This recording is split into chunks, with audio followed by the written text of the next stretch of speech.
It is late August. I am Mark Stewart, and I am, as of today, official. I am running for the General Assembly in Connecticut. I am here to start with the hardest issue. I'm starting outside of a church in the district. And as you may suspect, that issue is abortion. You who know me from before know me as a conservative. I've been called the Ted Cruz of Connecticut. I'm fervent, I'm immoderate, and I have a dual message, which means this is for everyone, and that's rare too. This is for those who are pro-life and those who are for extinguishing life beforehand. I am pro-life. So are you. Nobody, no sane person wants to extinguish a baby. Now, some say that there's an overriding interest in a mother's happiness, a mother's ability to deliver when she wants or not. Some are pro-life, but feel that the ability for people to have sex whenever they want trumps a tyke's right to live. Let me personalize it. The best argument I have for preserving an infant's life in the womb is that you wouldn't want it done to you. It being severing your head or pulling out your brains through your head. You would want to have laws that keep people from doing that to you. You probably would apply this even to animals. You wouldn't want somebody to be allowed to do this to your kitten. And you yourself wouldn't do this to a little puppy. A baby at 5 months gestation is certainly of worthiness of a puppy. This is almost certainly viable. This is a baby that has all parts formed and certainly can feel pain and the anguish of being knifed to death. A baby with half that lifespan, 2.5 months, it's less clear. But who are we to know whether that baby can feel pain or not? Whether that baby has a soul or not? So there is a clear point, and you know where that is. It is at conception. You can't divide it any differently without being unfair.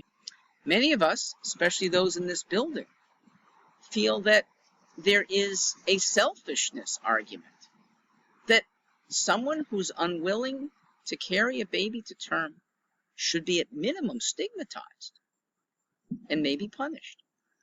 Now, I'm not a fan of punishing women who happen to have the procedure because they have been for 2 generations, we all have been, brainwashed into a feeling that this is a woman's right and this infant is a clump of cells. It's not a clump of cells. And most who would like to investigate with some probing of infants at 1.5, 2.5 months recognize that they feel pain. They might even have a conscience at that point. We don't know. So let's go to a point where I might be now disappointed. There's a difference between my personal feelings and legislation. And that's true in most areas of law.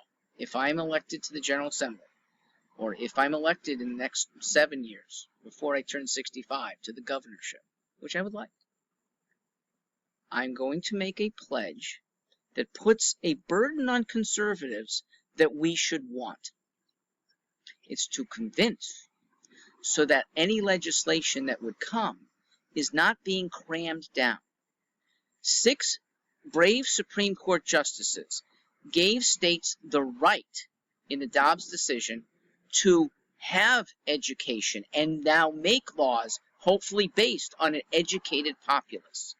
Cram downs don't work.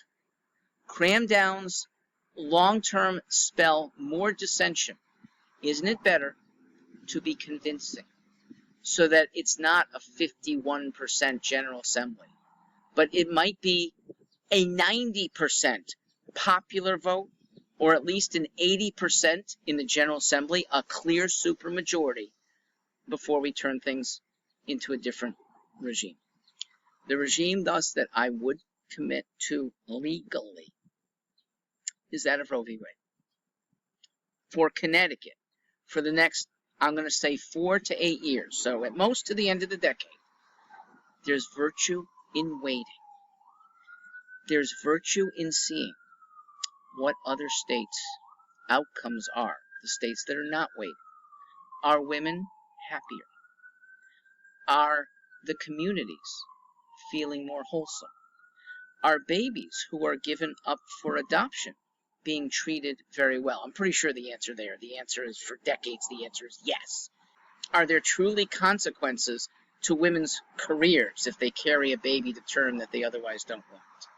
Are there consequences to younger women's schooling if they carry a baby to term that they otherwise don't want? How often does an unwanted, at one point, pregnancy turn into a cherished, wanted, I want to keep my baby? And we have good evidence of that right now, too. Let us continue to observe. Let us wait till there is a true, serious supermajority before we make it a legislature. Let's make it a convincing everyone's priority. That's what we conservatives should do now. We may also learn in the process just when in utero an infant really does feel pain. We may learn from probing, and other experiments. Maybe, doubtful, but maybe we will find out that there is a soul implanted at some point in the gestation period. I'm going to give you one other thing that we are going to need to find out, and this is a problem for conservatives, even if we're ready to make restrictions on abortion. It's the morning after. It's the pills that allow the destruction of children in utero, and that could be many mornings after. It is killing, but it's undetectable. And what do you do about a law that is not enforceable? Do you prevent mailings of devices? Do you prevent home manufactured remedies of things? I don't believe any law should be passed if it can't be enforced. And we have a tough one on that. So there's a lot to learn. And I say delay, even though the Supreme Court has given us permission not to delay. I think we need to wait. I think, yes, the destroyed lives are so precious. We've had it for 50 years. Another 8 would be tragic. But if we are educating along the way, the next 8 years could easily be ones where there are fewer and fewer destroyed babies. Let's make that happen. I'm Mark Stewart.